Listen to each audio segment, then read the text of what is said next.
추미애 조국 두 법무부 장관 재직할 당시 검찰 수사가 가족에 대해서 있었는데 이거 관련해서 이해충돌 가능성이 있는지에 대해서 권익위가 유권 해석을 한 적이 있죠. 윤석열 검찰총장이 보낸 공문 해신에 따라서 권익위가 결론을 내린 것입니다. 네, 위원장님. 추미애 조국 두 법무부 장관 재직할 당시 검찰 수사가 가족에 대해서 있었는데 이거 관련해서 이해충돌 가능성이 있는지에 대해서 권익위가 유권 해석을 한 적이 있죠. 네, 그렇습니다. 네, 공직자 이해충돌은 두 가지 요건, 하나는 사적 이해관계자인지, 두 번째는 직무 관련성이 있는지 이 두 가지를 요건으로 보고 추상적으로는 법무부 장관이 수사에 관여할 수 있는 권한이 있는가라는 일반적인 요건을 보지만 더 정밀하게 보면 해당 사건에서 실제로 그러한 권한 행사를 했는지까지 봐서 구체적인 직무 관련성을 평가하는 게 맞는 거죠. 네, 그렇습니다. 두 사안 경우 모두 가족에 대한 수사가 있었으니까 사적 이해관계는 존재하는 거고, 그다음에 법무부 장관이 일반적으로 검찰총장한테 지휘감독을 할 수 있기 때문에 일반적인 직무 관련성은 있는 것까지는 동일하죠.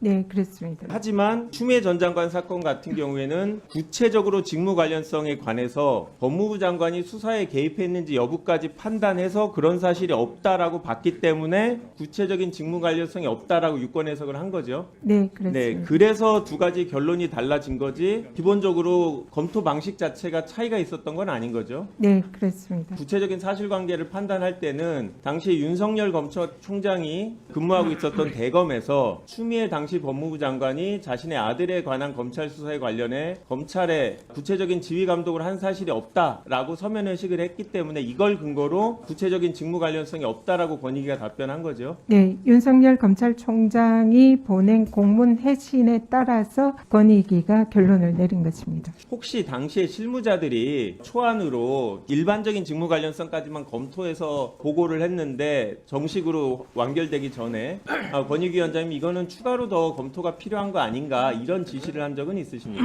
좀 더 정확하게 이 정치적 논란이 없게 결론을 내리도록 우리가 아주 절차를 철저히 하자 이런 취지의 알겠습니다. 논의가 있었습니다. 구체적으로 결론을 어떻게 내라 이런 지시를 한 바는 없으신 전혀 거죠? 없었습니다. 네, 알겠습니다.